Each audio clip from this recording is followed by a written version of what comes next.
खारिजाबिनि गुदि बर' थुनलाइ आफादनिफ्राय जि 50 बोसोरारि जि सनाथि मायथाइ फोरबो फालिथाय बेखौ माबायदियै गाजा गोमजायै फालिनो लादों?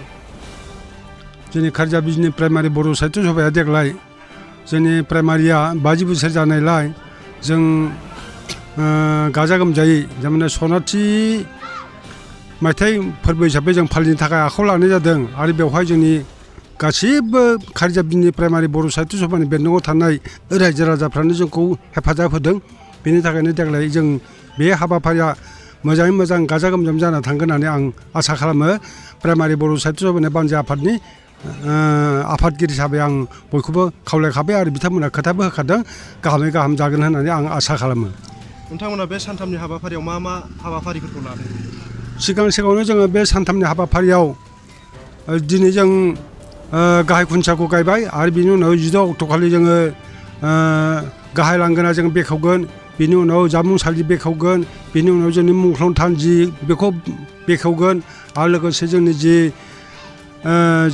जि फ्लेग बे फ्लेगखौ जोङो 50 जों बेखेवगोन होननानै जों हाबाफारियाव लादों आरो बेवहाय जोंनि बे ओनसोलनि गासिबो रायजो राजा प्राइमारि बर' साहित्य सभानि गोदोनि आगोलनि सिगांनि गाहाय नेहाथारि आफादगिरि आरो मावथि बिथांमोनखौ जों सायख'खाबाय आरो बिथांमोनहा गांबाजि बे फिरफिलाखौ बिरहोनानै जोंनि बे सनाथि मायथाइखौ गाहामै गाहाम जों जाफुंसार होनो हागोन होननानै जों आसा खालामदों। हाबाफारियाव आलासि महरै बबेनिफ्राय बाहागो लाफैगोन बेहाय? आलासि महरै जोङो गाहाय आलासि हिसाबै जोङो बिटिसिनि गाहाय मावफुं हाग्रामा महिलारि बिथांखौ जों लादों आरो लोगोसे गाहाय बुंथिगिरि हिसाबै जोङो बर' साहित्य सभानि गाहाय नेहाथारि प्रसान्त बर' बिथाङा फैगोन।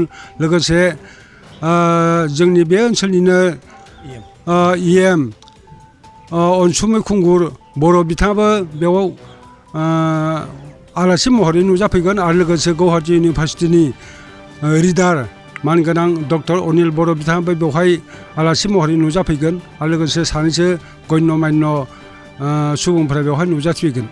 आदसा, बेहाय जि सनाथि मायथाइ फोरबो फालिनो लानाय बेहाय रायजो राजानि थुलुंगा एबा हेफाजाबा माबायदि? नुनानै मोन्दों थारमाने जोंनि बे ओनसोलनि रायजो राजाफ्रा माने थुनलाइखौ जोबोद मोजां मोनो, जेखिबो जोंखौ सिगां समाव हेफाजाब होबोगासिनो दं आरो बे हाबाफारियाव लैहोर लैहोर मदद होगोन होननानै जों खोनाना मोन्दों।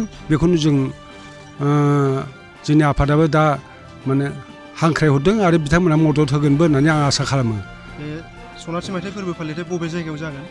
बे फोरबोआ जोंनि खारिजाबिनि प्राइमारि बर' साहित्य सभानि बेन्दोङावनो थानाय आइ लाभ इउ बाजारनि खाथियावनो नर्थ खारिजाबिनि हाइ स्कुल बे फोथाराव जागोन।